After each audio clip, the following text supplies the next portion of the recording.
witty Jack. Come to save me just because they missed me. The pirate lords from the four corners of the earth must stand together. Welcome to Singapore. There's not been a gathering like this in our lifetime. It is not every day we see a movie that has everything for everyone. Well, if you don't understand it, let us be more explicit. You watch action movies for action. For comedy, you pick a funny film. And for adventure, you choose the required genre. But this video is about a franchise which can give you all these things for your entertainment. And this franchise is none other than Pirates of the Caribbean. So welcome to the Film Gossips. And today, we are exposing every detail about Pirates of Caribbean, which you need to know. And that being said, let's roll. What would you do? What would any of you be willing to do? First of all, let's discuss the plot. After the release of its first part in 2003, this series is now consisting of 5 movies. The first 3 parts share a common plot, but the last 2 have different stories.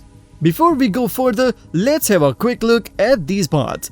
The first movie opens with a wandering pirate, the infamous Captain Jack Sparrow.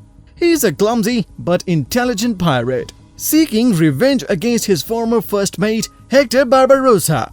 Betrayed by Barbarossa, Jack Sparrow encounters a young blacksmith, Will Turner, who wants to save his love, Elizabeth Swann. In an interesting turn of events, the fate of these 4 characters entangles with each other. The first part ends with the union of Will and Elizabeth and Jack taking back his ship. In the second chapter, Jack must save himself from curse put by Davy Jones. But this survival gets complicated when both Elizabeth and Turner follow him out to sea. Steady as she goes. What's your play, Jack? I thought I should give you warning. We're taking the ship. It's nothing personal. Sparrow, ven aquí o te arranco la cabeza. You might be better off. You just... There is another interesting character, which is Lord Cutler Beckett. He is a chairman of East India Company and wants to rule all seas. To accomplish this, he forces Turner to retrieve the compass of Jack Sparrow so that he can find Dead Man's chest, a box containing the heart of Davy Jones. In the third chapter, Turner and Jack kill Davy Jones by putting a knife in his heart. Lord Cutler meets his end when his ship is destroyed by Jack and Turner. The 4th installment of this series has a new story arc. In this 4th chapter, Captain Jack Sparrow and Captain Barbarossa team up on a quest to find the Fountain of Youth. This time their rival is Blackbeard, the famous pirate who wants the Fountain of Youth to become immortal. There's nowhere to hide. Find Sparrow for me. The last part, Dead Men Tell No Tales, shows a battle between Jack and his old nemesis, Captain Salazar. This part ends with the demise of Captain Salazar and Jack emerges as a victor along with his new friends. Now let's discuss the development of the series. Although the first part, Curse of the Black Pearl, was released in 2003, its idea was first popped up in 1990. Screenwriters Ted Elliott and Terry Rossio wanted to make a supernatural movie based on a pirate genre. These gentlemen, who wrote Aladdin, approached many studios but rejected by all of them. Meanwhile, Disney set in and made Jay Walpert write a script for a first chapter, but unfortunately, this script was rejected by the producer, Jerry Bruckheimer. From this moment on, we are to be allies. Considering where your left hand is, I'd say we're more than that. After rejecting this script, Jerry gave this task to Stuart Beatty, who along with Terry and Ted developed a script for the first part in 2002. After the approval of this script, Gory Verbinski joined the project as a director. He was personally infatuated with the pirate genre and wanted to make a film with this theme. So he signed the contract for directing the first part in June 2002. After this, the process of casting started in the same month. Now let's have a look on casting.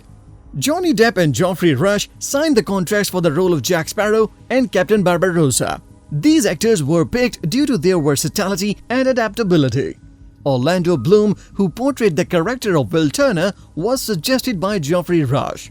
Keira Knightley auditioned for a role of Elizabeth Swann, and her performance impressed Gore Verbinski, so she was given this role for the first movie. The rest of the cast was selected by auditions, and this process was completed in October 2002.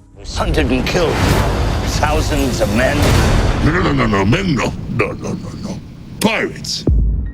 This franchise is one of the successful series in terms of box office revenue. Currently, it is ranked at number 14 position in the list of highest grossing film series. With each film generated more than $650 million on box office, this franchise has grossed over $4.524 billion worldwide.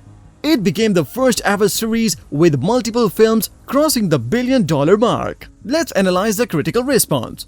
Praised by critics and people, the Pirates of Caribbean series is noted for many factors. The acting of cast members, especially John Depp, was critically acclaimed and he was nominated for an Oscar. Apart from acting, the visual effects and CGI of this series were also praised. The first 3 parts received 11 Oscar nominations in different categories. The second film, Dead Man's Chest, won an Oscar for Best Visual Effects in 2007. The last part received some backlash from critics for its story, but overall, this franchise is critically successful. Why should I sail with any of you? 4 of you have tried to kill me in the past. 1 of you succeeded. Fight to the bitter end! You know that feeling you get when you're standing in a high place? Sudden urge to jump? I don't have it. If you like this video and want to see more, then subscribe to Film Gossips. This series, who is your favorite character? Until then, we will be back with more exciting videos.